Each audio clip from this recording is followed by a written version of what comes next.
Picture this. It is the year 1715.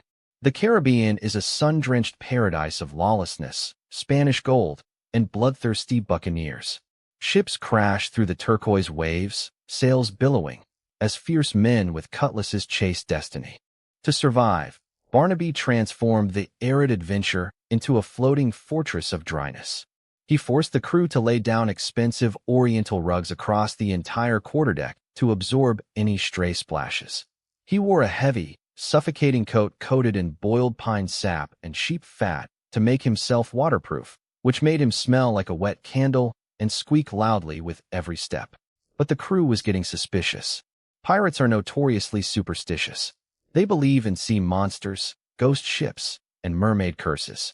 If they found out their fearless captain was terrified of a gentle sea breeze because it carried dampness, they would mutiny faster than you can say walk the plank, which, by the way, was Barnaby's literal vision of hell.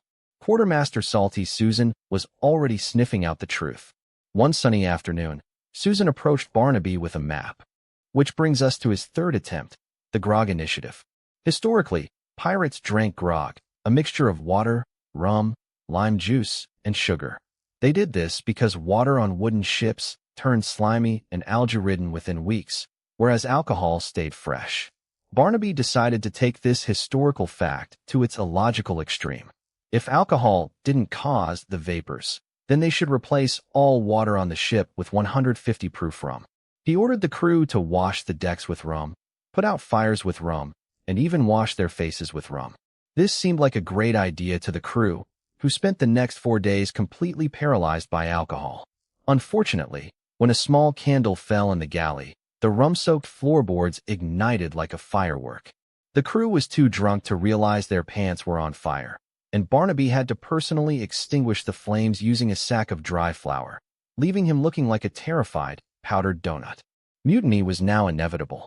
Salty Susan had gathered the crew on the deck. "He's soft," she yelled, waving her hook. "He hasn't touched the sea in years. He makes us sweep dry dust. He's afraid of the water." The crew roared in agreement. They marched on Barnaby's cabin, ready to throw him into the ocean to see if he would float or melt. Barnaby backed away, clutching his dry blankets, looking at the angry mob of sticky, smelly men. Just as Susan reached for his collar, the lookout screamed from the crow's nest, "British warship! And a hurricane! We are trapped!" Suddenly, the sky turned the color of a bruised plum. A legendary Category 4 Caribbean hurricane descended upon them with the fury of 1,000 angry mothers. The wind howled, and waves the size of cathedrals crashed around them. To make matters worse, a massive British Royal Navy galleon, commanded by the ruthless Admiral Edward Slick Stirling, a man who loved nothing more than hanging pirates and drinking Earl Grey tea, was blocking their only escape route into the deep ocean. They were trapped against a treacherous shallow reef known as the Devil's Teeth. Water was flying everywhere. The ship was tossing, throwing pirates across the deck. Barnaby was frozen in terror. He was surrounded by his ultimate nightmare. The splash zone was now the entire world. He squeezed his eyes shut, waiting for his pores to open and his organs to explode. But as he looked over the side of the ship, he noticed something incredible.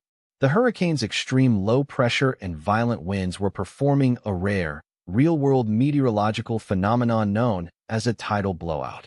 The wind was literally pushing the entire volume of water out of the shallow bay, exposing the sandy ocean floor for miles. Where there had once been 20 feet of deadly, splashing water, there was now nothing but wet sand, gasping fish, and lost Spanish anchors. It was, for all intents and purposes, dry land. Barnaby's brain clicked. The fear vanished, replaced by an overwhelming sense of geographic superiority. He stood up, his yellow boots gleaming in the stormy lightning. "Look, you fools!" Barnaby roared over the wind, pointing his cutlass at the muddy sea floor. "The ocean has fled from us. The battlefield is ours." The British warship, drawing too much draft, had crashed hard onto the exposed reef, its crew completely disoriented as their massive war machine suddenly turned into an immobile wooden building sitting on a beach. "Charge!" Barnaby yelled, leaping off the side of the arid Adventure and landing gracefully on the wet sand. He didn't care about the mud. It wasn't liquid. It was just very soft dirt.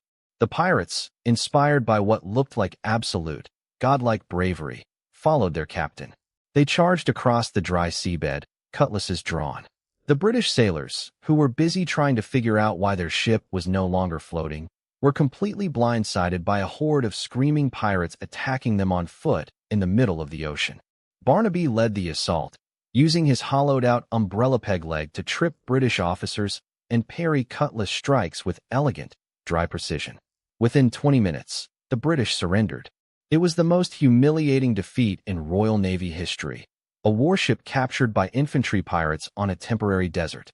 By the time the storm passed and the tide rushed back in, Barnaby and his crew were already sailing away on the undamaged British galleon, their pockets bursting with the Admiral's personal gold reserve. The crew fell to their knees, begging Barnaby for forgiveness. Salty Susan bowed her head. "Captain," she whispered in awe, "you didn't run from the water. You commanded the sea to dry up just so we could fight on land. You are a tactical genius." Barnaby puffed out his chest, adjusted his massive bicorn hat, and sneezed. "Indeed, Susan. Let this be a lesson to you all. Water is for the weak. Land is for victors." Barnaby Dryboots Finch became a legend. He eventually retired from piracy with enough gold to buy a massive estate in the middle of the Austrian Alps, located at least 500 miles from the nearest ocean and 3,000 feet above sea level. He lived to the ripe old age of 87, surrounded by dry blankets, dry wine, and a staff of servants who were strictly forbidden from crying in his presence. And the moral of